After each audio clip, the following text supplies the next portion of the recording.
Hello everyone, it's Bigfoot Theory here, and today we're diving into a recent Bigfoot photograph that I believe could be very compelling for Bigfoot research in general. On August 20th of 2025, a cellular game camera near Poplar Bluff, Missouri captured something standing in a creek that defies easy explanation. This case, investigated by BFRO's Matthew Moneymaker, yes, the same person from Finding Bigfoot, presents us with both compelling details and significant challenges that deserve careful examination. What makes this encounter particularly intriguing isn't just the photograph itself, but the circumstances surrounding it, the witnesses' methodical investigation, and the broader context of what the trail camera evidence can and cannot tell us about unknown primates in North America. Now, let's talk about the location of this photograph to better understand this case. This is a 700-acre family barn in Butler County, Missouri, about 15 minutes west of Poplar Bluff. The witness had positioned a cellular trail camera to monitor creek water levels, a practical purpose that had nothing to do with looking for unusual wildlife. The camera sat on the north end of the property, approximately 100 feet from the creek itself. This is important because the distance meant that whatever appeared in the frame wasn't close enough to trigger the motion sensor. Instead, the camera was triggered by leaves blowing in the breeze at the top of the frame, and the creature just happened to be standing in the creek at that exact moment. This detail alone lends credibility to this account. The witness wasn't actively hunting for Bigfoot evidence. He was monitoring water levels to protect his kayaks and camping gear from flooding. This encounter was accidental, the best kind of evidence if we're being honest about how things typically unfold. What strikes me about this case is how the witness handled the situation. Within hours of receiving the alert on his iPhone, he returned to the location with his brother to investigate. They found no footprints on the banks, which the witness attributed to the creature staying in the water the entire time. The creek bottom consisted of fist-sized gravel, making footprint identification extremely difficult if prints even existed. Here's where the investigation gets interesting. The witness had his 6-foot-tall brother stand in the same location to create a comparative image. According to the witness, the creature was several feet taller than his brother, whose head didn't even cover half the background that the creature covered in the original image. The creature also appeared to be 2 or 3 times wider. 2 days later, they returned with the same game camera and photographed the brother at the same time of day. The water level was slightly lower, but the lighting and conditions remained basically consistent. This methodical approach to creating comparison images demonstrates a level of investigate diligence that's unfortunately rare in these types of cases. Okay, now let's address the elephant in the room, or rather the blurry figure that's in the creek. The image quality is poor by modern standards, showing a brown and black figure standing upright in the water. The witness explains this was due to limited cellular service in the remote location, which meant the camera only transmitted standard definition images rather than high definition. If you know anything about trail camera technology, particularly cellular enabled cameras in areas with weak signal, this explanation does make perfect sense. The witness wasn't trying to capture wildlife in detail. He was checking water levels. Standard definition was sufficient for that purpose. This is a classic Bigfoot photograph in a way. We've become so accustomed to high definition wildlife footage that we forgot how expensive that equipment is and how recently it became accessible. The witness was using appropriate technology for his actual purpose, which had nothing to do with documenting cryptids. Based on the witness's statement and comparative images, we're looking at a creature that appears to be several feet taller than a 6-foot-tall man, 2 to 3 times wider than a 6-foot-tall man, brown and black in coloration, standing upright on 2 legs, possessing 2 clearly visible arms, facing toward the camera, walking or wading through waist to ankle deep water. But here's where we need to be careful. We don't know exactly where the ground is beneath the water.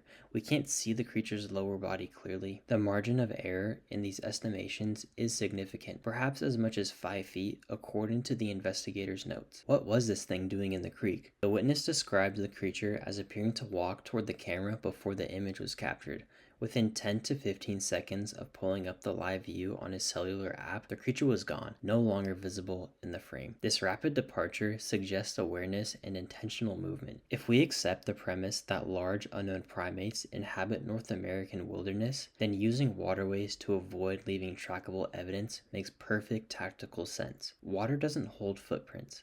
Creek bottoms with coarse gravel don't preserve detailed impressions. The witness and his brother searched several hundred yards in both directions along the creek, but couldn't determine where the creature had entered or exited the waterway. For something reportedly 8+ feet tall and massive in build, that's remarkable stealth behavior. The witness mentions that howls have been heard in this area on the farm for years, though they'd always been attributed to coyotes. The creek sits at a base on a big hill with a flat area beside it they call Hidden Valley, isolated terrain that sees minimal human activity. After the encounter, the witness began asking around and discovered that several other people in the area had experienced strange occurrences or claimed that they have seen what they believe to be a Bigfoot. This pattern is consistent with what we see in other hotspot areas, multiple witnesses at a time, but reluctant to report due to social stigma. The property has been in the family since the mid-1980s, and they've never had issues with trespassers in this particular area. It's extremely secluded and difficult to access, requiring about a 3/4 mile walk through woods to get to the nearest county road. The area is completely fenced with no trespassing signs posted throughout. Now let's be honest about the limitations of this evidence. The image quality, while explained by technical circumstances, still leaves substantial room for interpretation. We're looking at a brown and black mass standing upright in water.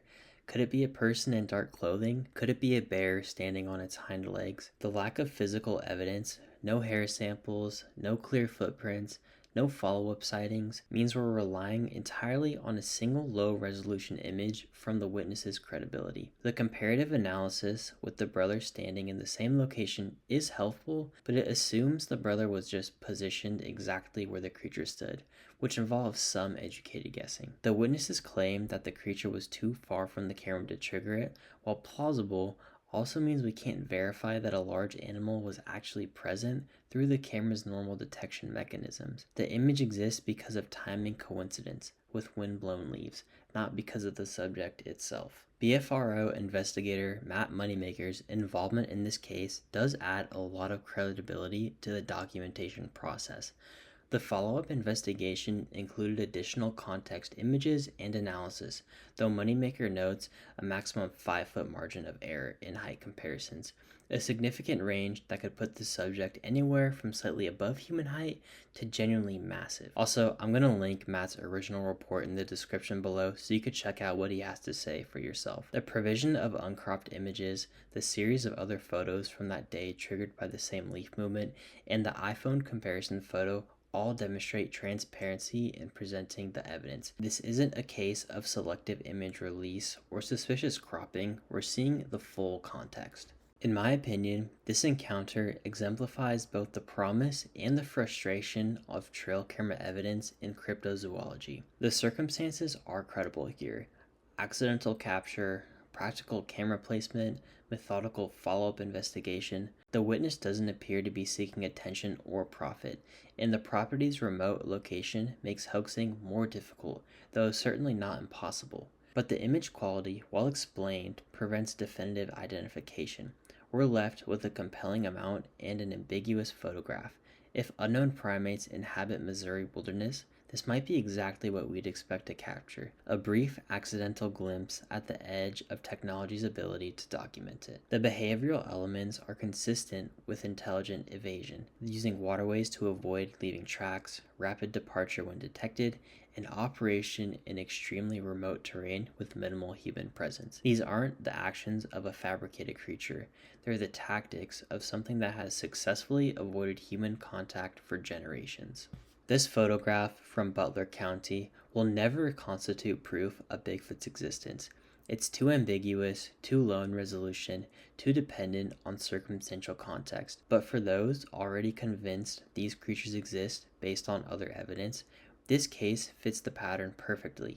an accidental encounter in remote terrain captured by technology designed for another purpose, showing something that defies easy explanation. The witness did everything right to this investigation. He created comparison images, documented the scene, searched for physical evidence, and reported his findings honestly, including the limitations of what he observed. This methodical approach deserves recognition, even if the evidence itself remains inconclusive. What we're left with is another data point in the larger question of what inhabits North America's remaining wilderness areas. This case alone proves nothing, but it adds to a growing body of reports from credible witnesses encountering something extraordinary in places where extraordinary things might not remain hidden. Thank you for watching.